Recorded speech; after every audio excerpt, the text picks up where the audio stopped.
Hi all welcome to football arena. ദീർഘകാലം Brazilian ദേശീയ ടീമിനെ പരിശീലിപ്പിച്ചിട്ടുള്ള പരിശീലകനാണ് ടിറ്റെ. കൃത്യമായി പറഞ്ഞാൽ 2016 മുതൽ 2022 വരെ അദ്ദേഹം ബ്രസീലിയൻ ദേശീയ ടീമിനെ പരിശീലിപ്പിച്ചിട്ടുണ്ട്.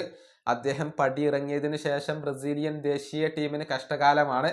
അതുകൊണ്ട് തന്നെ ടിറ്റയെ തിരികെ കൊണ്ടുവരണം എന്നുള്ള ആവശ്യങ്ങളൊക്കെ നേരത്തെ ബ്രസീലിയൻ ആരാധകർ ഉയർത്തുകയും ചെയ്തിരുന്നു.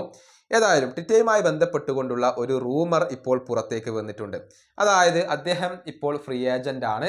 അദ്ദേഹം യൂറോപ്പിലേക്ക് എത്താനുള്ള സാധ്യതകൾ ഇപ്പോൾ തെളിഞ്ഞു കാണുന്നുണ്ട്.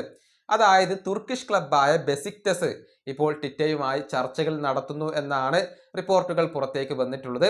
പ്രമുഖ ബ്രസീലിയൻ മാധ്യമമായ UOL ഇക്കാര്യം റിപ്പോർട്ട് ചെയ്തിട്ടുണ്ട്.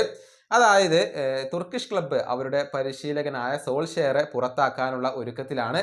പകരം ടിറ്റയെ കൊണ്ടുവരാനാണ് അവർ ശ്രമിക്കുന്നത്. ചർച്ചകൾ നടക്കുന്നുണ്ട്.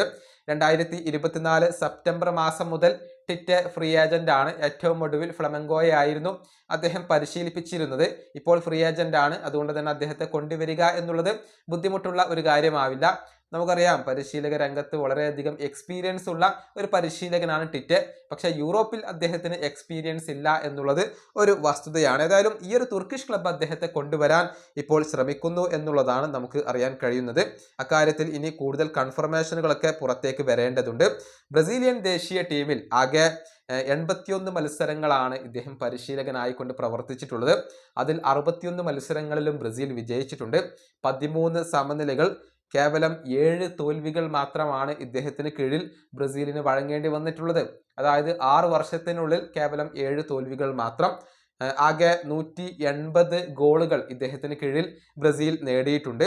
അതുപോലെ തന്നെ 37 ഗോളുകളാണ് വഴങ്ങിയിട്ടുള്ളത്. പ്ലസ് 143 ആണ് ഗോൾ ഡിഫറൻസ് വരുന്നത്.